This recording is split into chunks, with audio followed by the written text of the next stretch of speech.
vakura vanogara vesire vandini, paitwa chakashata vanoti ndini, paitwa chakanaka havati ndini, moshandidzo dzavanopa ini, manje inini handineni navo, ngavareve inguva yavo, vakutambisa mukana wavo, pamwe pacho netaimi dzavo, kundireva kupedza nguva,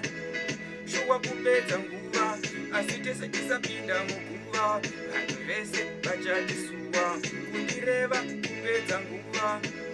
shuwa kupedza nguva, asi tese tisapinda muguva, vanhu vese vachatisuwa. Kana unaye uwaitadzira, unosvika kudenga kakugarira, ndo Mwari vobva vangokuvharira, usazoti vazokunyanyira, woye mulakisi enda kwakachena, iwe zvako usienda kugehena, wotanga kuchema dai ndakaziva, pamwe pacho kudai ndakanamata, kundireva kupedza